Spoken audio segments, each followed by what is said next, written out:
keluarga ageng ingkang wonten ing dapur sedaya kemawon kasuwun kapundhut gambaripun.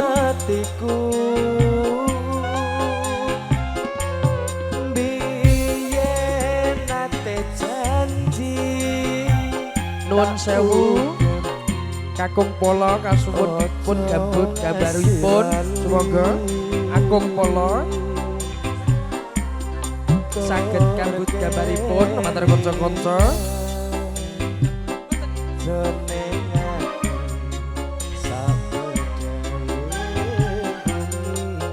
Kadang-kadang sinuman semoga kasuan foto sesarengan temanten kekalih.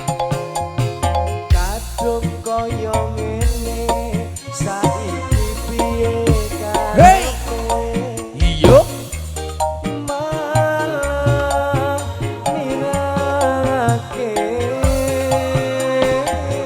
manis pembuka kok pahit dipembuka malah mangkat yude abjong pamutiku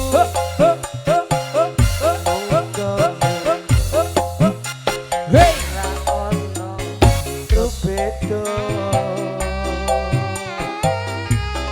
sabukure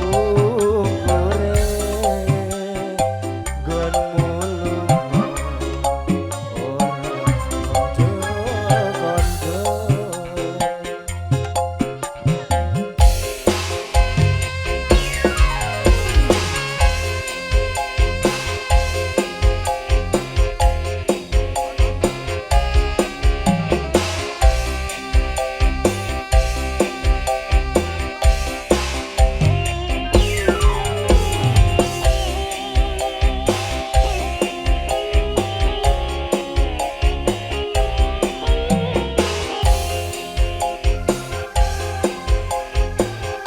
apa wis ora kelingan sumpah janjimu mung marang aku sinaksen lintang rembulan jarene namung mung kanggo aku wes nanti telo ketiga nanging siramu ora kirim warta bareng saiki wes teko kowe malah gandeng liya-liya ora nyono hey yo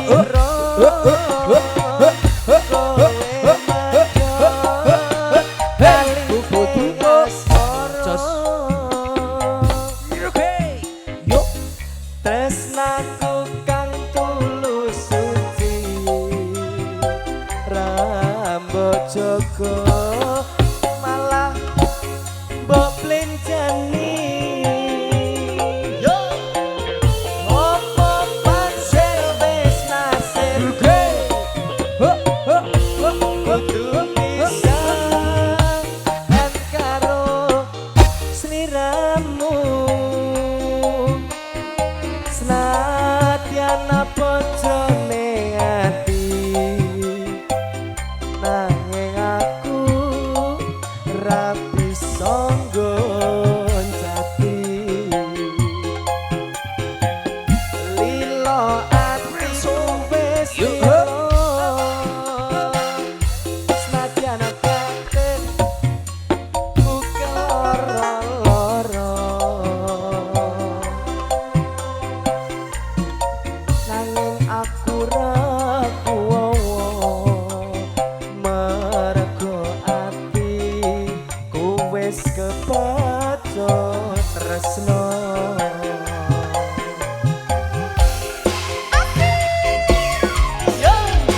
nun injih ngambali atur keluarga ageng ingkang nembe makarya wonten ing wingking ibu-ibu wonten ing dapur kasuwun kapundhut gambaripun. ya sayang. Bapak-bapak para tamu ingkang amung rawuh sedaya kemawon kasuwun kamundhut gambaripun ugi teman-teman Karang Taruna ingkang nembe makarya semoga kasuwun foto sinarengan temanten kekalih semoga Apa wis ora kelingan sumpah janji muga marang sineksen lintang rembulan jarene tresnamu mung kanggo aku wis nganti telung ketiga nanging sliramu ora kirim maraton bareng saiki wis teko kowe malah gandeng priya liya ora nyono ora ngira kowe medhot karine asmara tresnaku kang tulus suci rambut jogo malah mbok plenjani ayo Mas Wisnu apa pancen wis kaset kudu bisa dan karo sliramu senadyan apa jroning ati nanging aku ra bisa ngoncati lilo atiku wis lilo senadyan batinku celoro-loro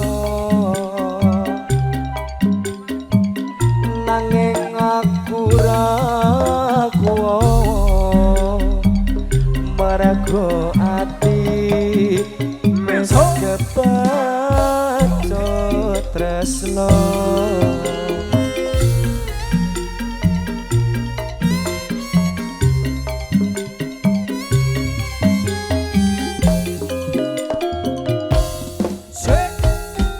sampun katur Mas menika dua tembang lagu matur sudah. sembah nuwun Mas